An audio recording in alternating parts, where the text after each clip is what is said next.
Assalamualaikum warahmatullahi wabarakatuh.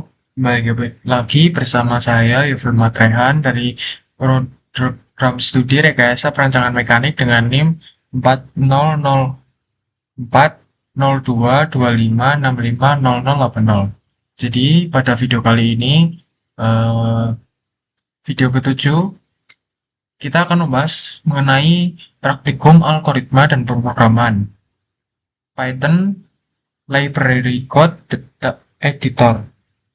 Oke, langsung saja kita ke materinya. Alur pembelajaran yang pertama adalah instalasi Python dan cek versi. Yang kedua adalah instalasi dan konfigurasi PyCharm. Kemudian yang ketiga adalah instalasi Code Editor AI, Visual Studio Code, Copilot, Cursor, dan Windsurf. Kemudian 4, menjalankan program lokal. Kemudian membaca dan menulis file teks sederhana.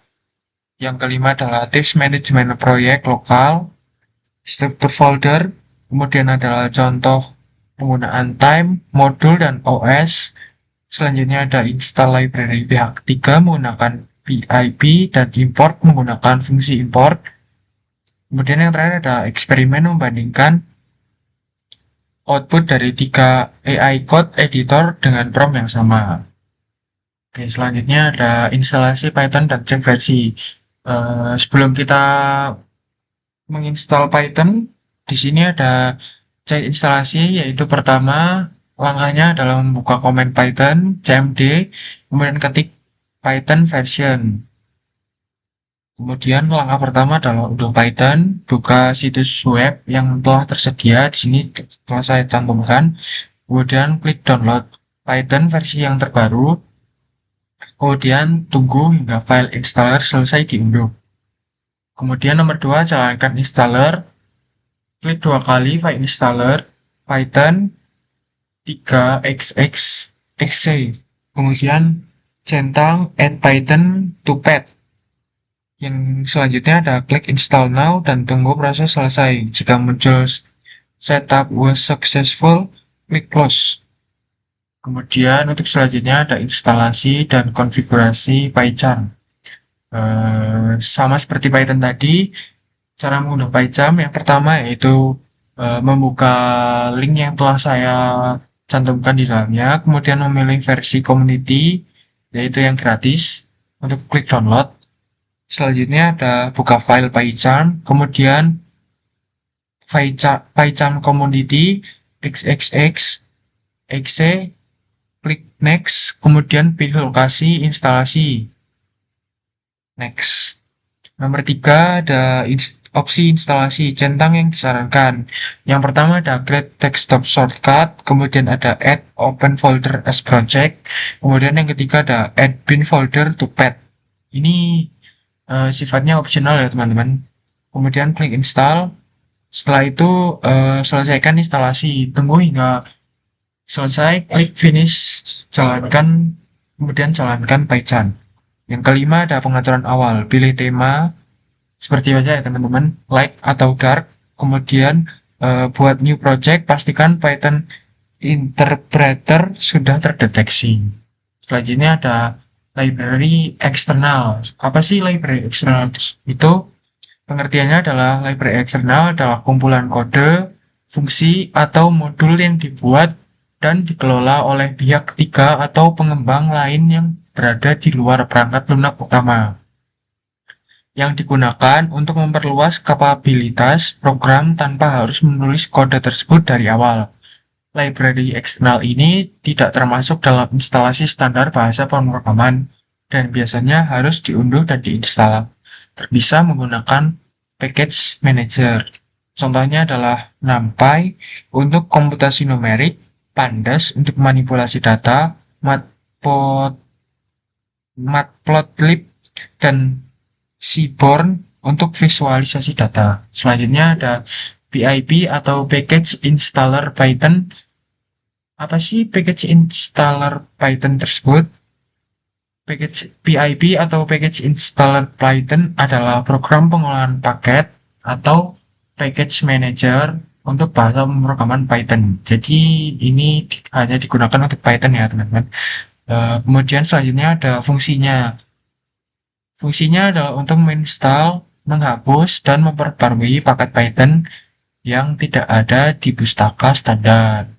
Dengan PIP, pengembangan dapat mengunduh pustaka dari Python Package Index (PYPI) dan mengelola dependensi supaya semua pustaka berjalan dengan baik.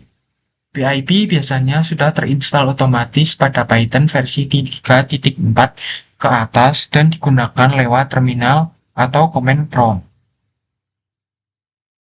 Oke,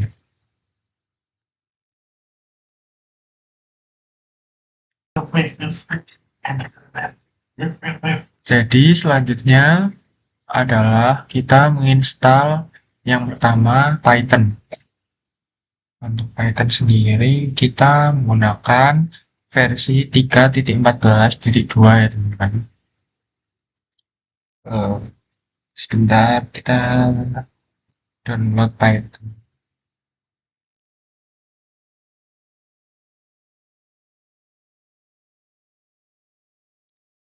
Oke, ditunggu sebentar ya teman-teman. Sedang proses download.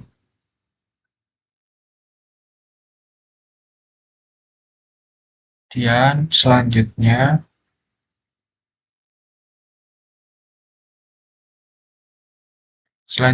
kita akan mendownload PyCharm teman-teman. Kita akan mendownload PyCharm.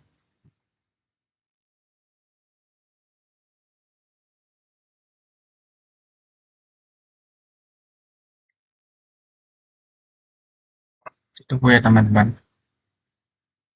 Ini size-nya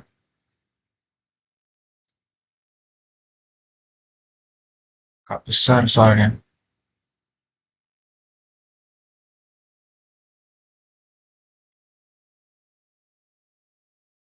Di sini kita masih akan menginstal selanjutnya yaitu ada Visual Studio Code, lalu selanjutnya ada Cursor, lalu yang terakhir ada WinShark teman-teman.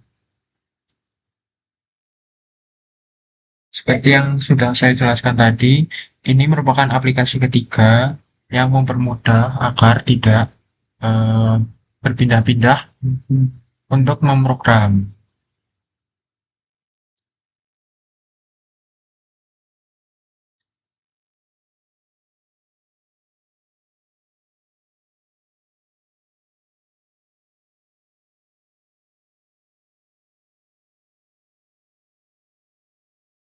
Eh,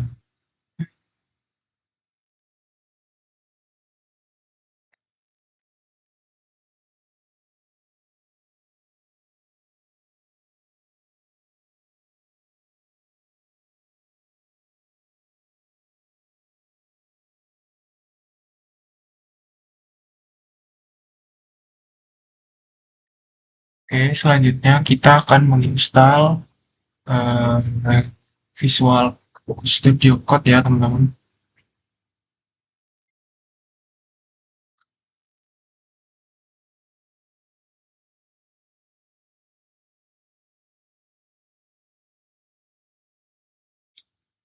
Sudah berhasil terinstall, kemudian kursor,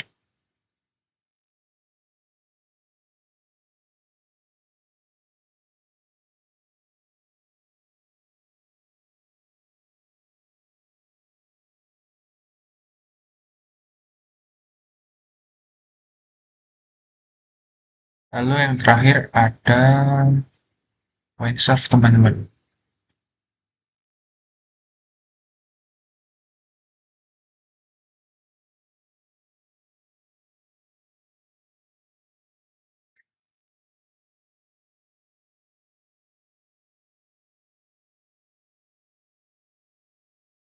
Setelah semuanya telah terinstall, maka kita akan melanjutkan ke programnya.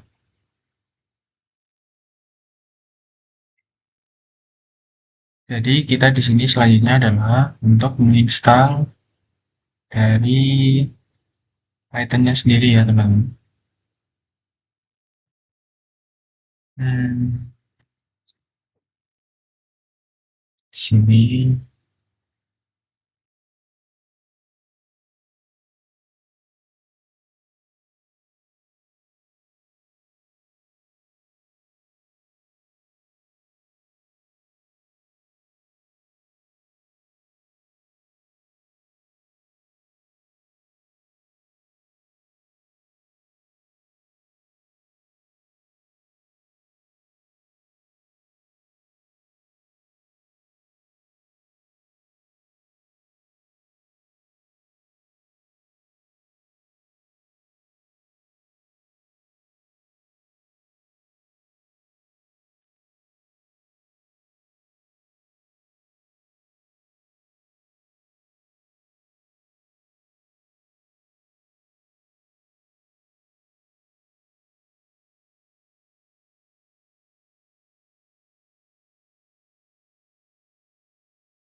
Beneran, teman-teman.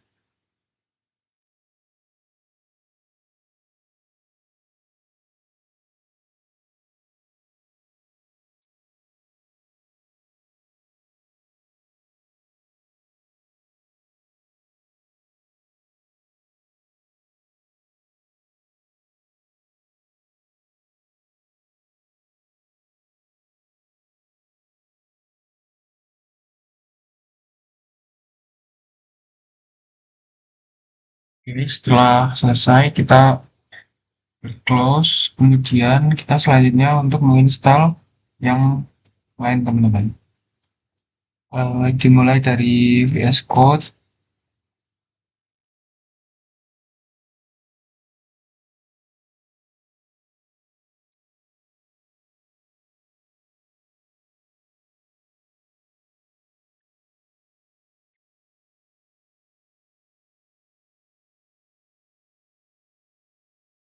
kemudian di next, kemudian kita install ya, teman-teman.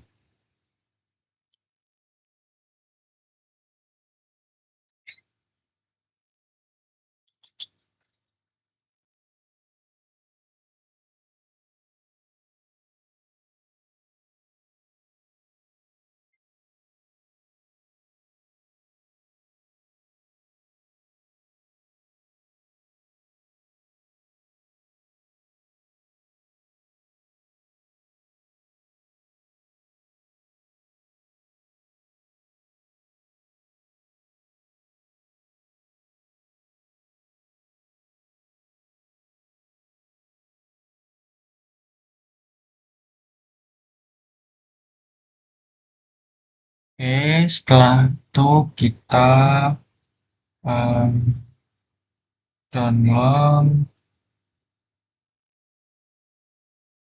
atau install. Selanjutnya ada exam, teman-teman.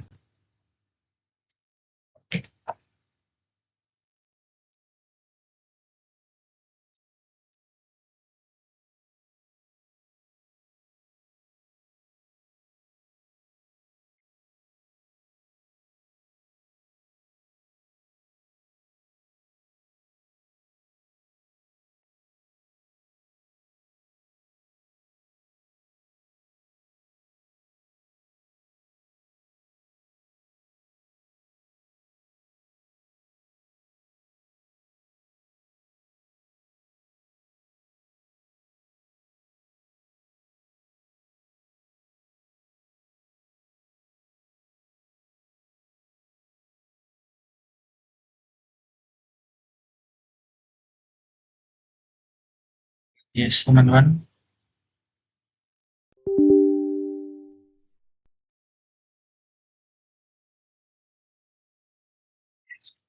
Oke, kita di sini. Yes.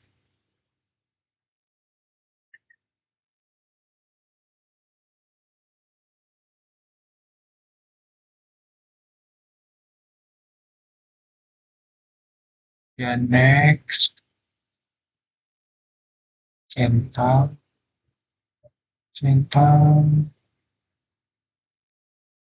Ini sebenarnya opsional ya, teman-teman. Jadi sebenarnya di sini kita sudah memiliki programnya, tetapi kita akan menginstal ulang.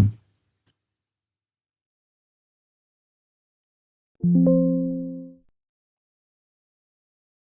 kita akan back kembali. Ini dihapus terlebih dahulu karena namanya tidak boleh sama.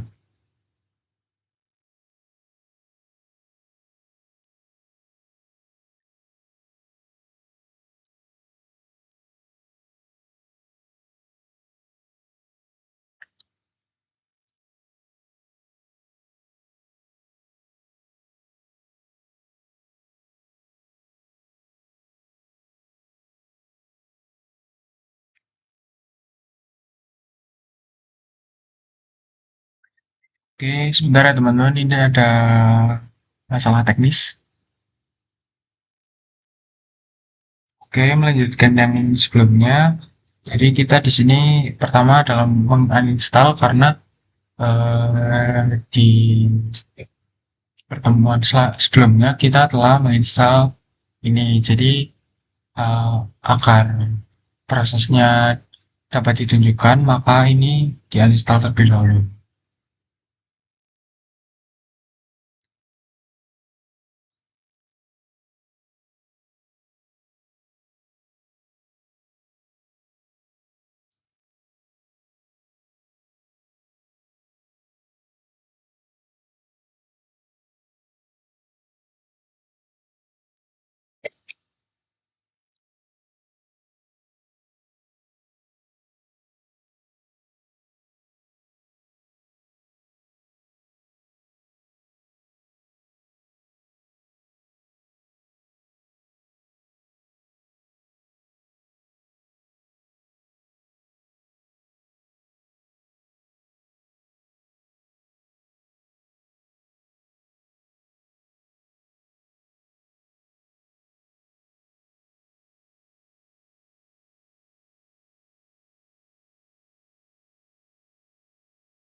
Oke, setelah terinstall, selanjutnya kita akan menginstal kembali teman-teman.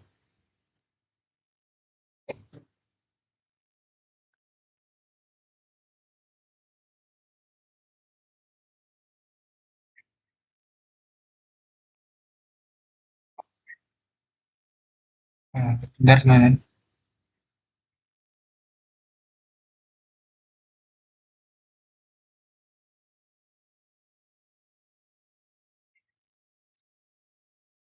Di sini kita opsi instalasinya dijentang ya seperti yang disarankan ya teman-teman, yaitu create desktop shortcut, kemudian ada open folder as project, kemudian add pin folder to pad.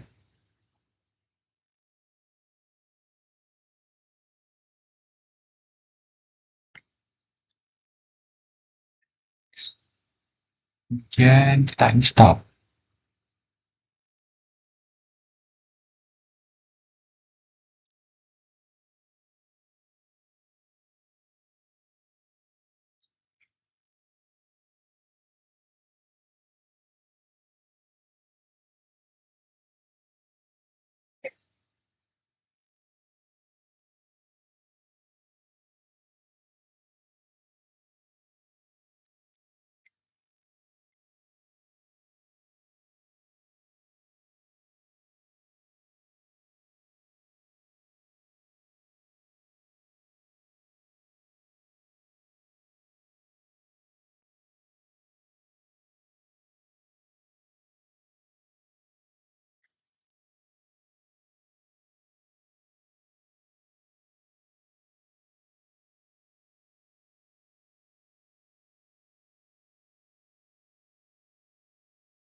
Iya, emang agak lama ya teman.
Setelah terinstall tadi, maka PyCharm akan kita finish.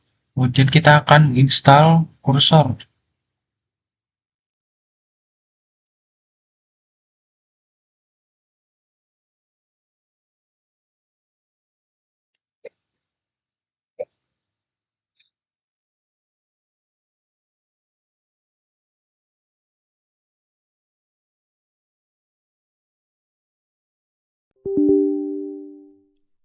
Oke, kita di sini apa?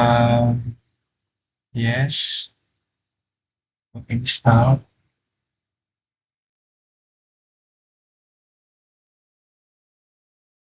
Set the agreement. Dan ini seperti terlihat, teman-teman.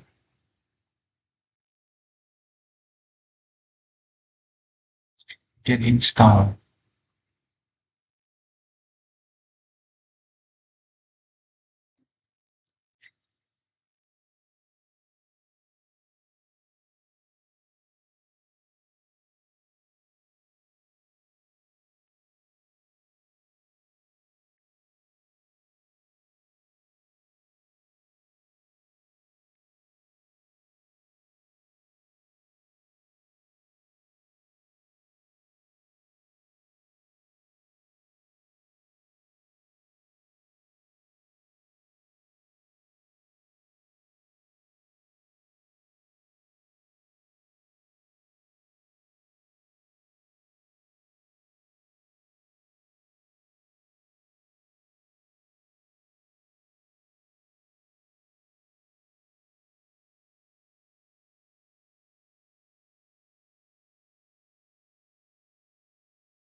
Oke, setelah selesai, selanjutnya kita akan menginstal WineSurf.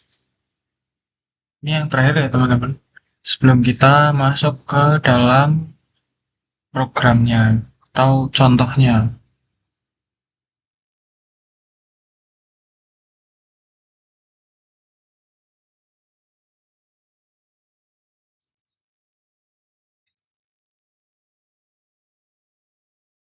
Jadi kita subagreement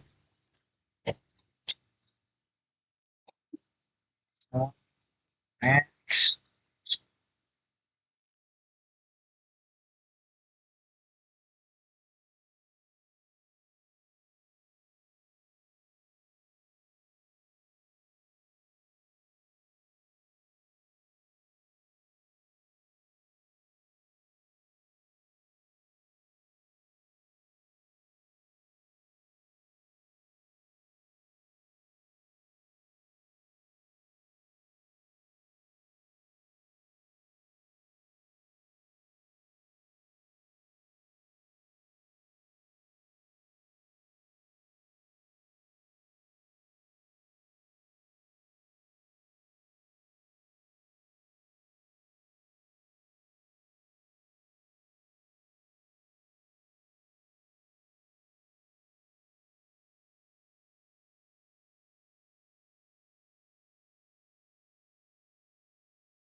Oke, setelah selesai kita lanjut ke contohnya.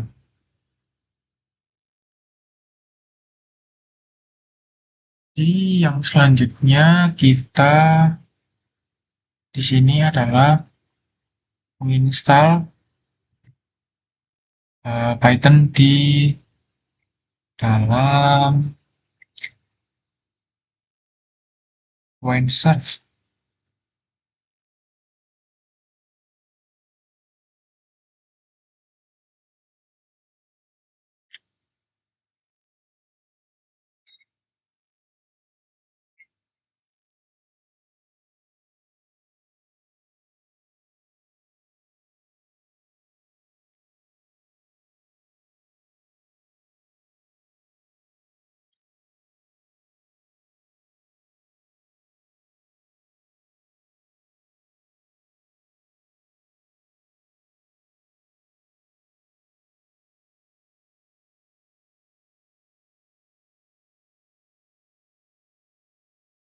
Oke, setelah selesai kita kembali ke program. Jadi saya akan mulai dari Python 3.4.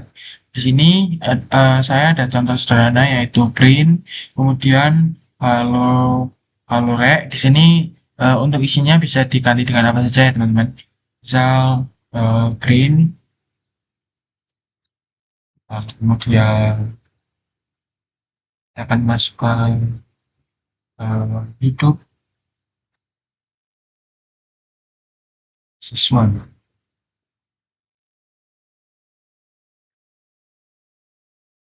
Dan kayak bentar gitu. Jadi outputnya akan jadi hidup mahasiswa seperti itu teman-teman. Sama halnya untuk di visual code di sini sama ya teman-teman, sama seperti tadi, itu print hello world, print hello rec.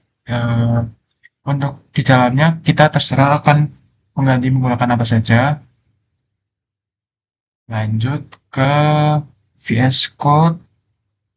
Di sini masih sama seperti tadi teman-teman, cuman yang agak beda di sini yaitu untuk run-nya kita menggunakan ini. Sebentar. Jika kita run, maka outputnya akan hello world dan hello red, seperti yang saya tuliskan di atas. Kemudian untuk selanjutnya di when shift, when serve, itu kita pencet F5. Sebentar lah.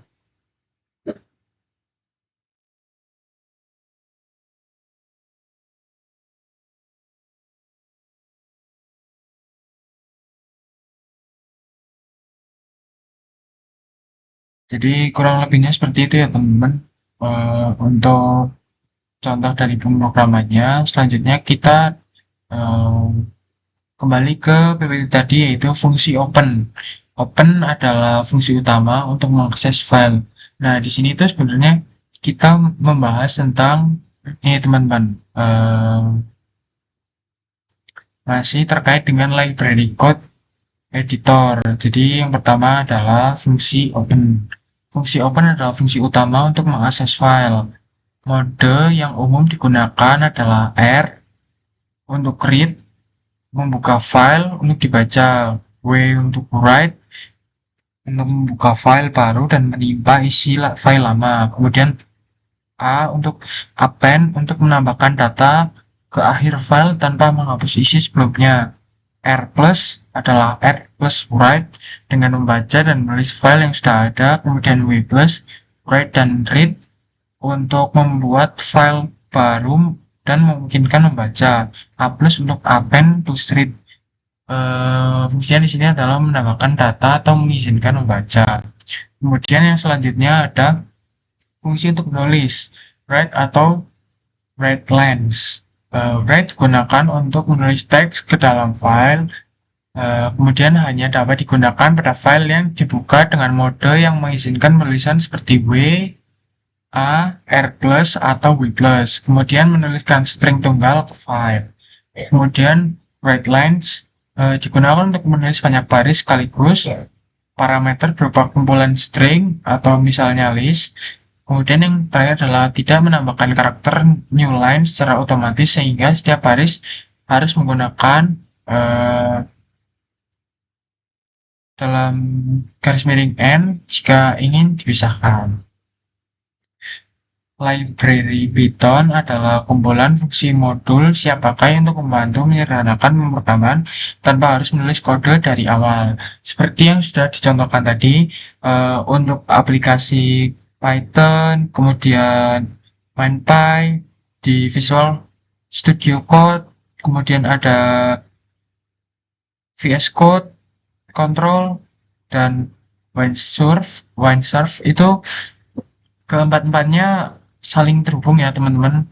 Sudah dilihat tadi yaitu ada ini untuk Hello World itu terprint ke setiap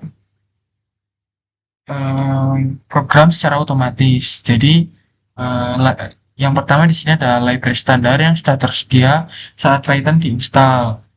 Contohnya OS atau system file, terus padlib atau pad, JSON atau data JSON, kemudian CSV atau data tabel. Yang kedua adalah library eksternal, harus diinstal dengan pip, contohnya NumPy, Pandas, Matplotlib, dan request. Kemudian yang terakhir adalah library khusus bidang tertentu digunakan untuk kebutuhan spesifik, contohnya machine learning,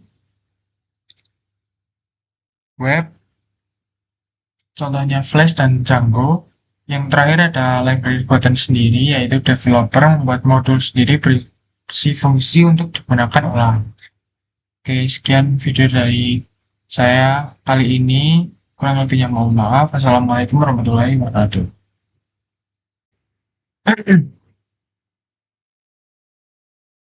Jadi di sini ada contoh program dari pengaplikasian keempat aplikasi pemrograman tadi ya teman-teman.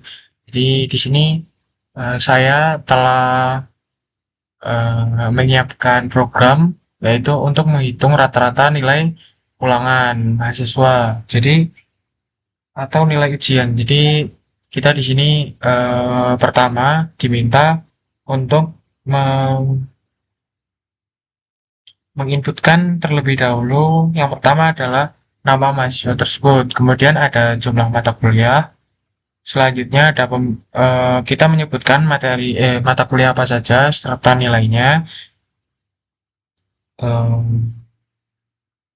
Kemudian secara otomatis di sini akan menghitung dengan syarat seperti gambar di sini, yaitu ada A sangat baik, kemudian B itu baik, C cukup, D kurang. Nah, dengan nilai 85 itu lebih dari 85 atau sama dengan 85 sama dengan A. Jadi seperti itu teman. Oke, sekian dari saya. Terima kasih.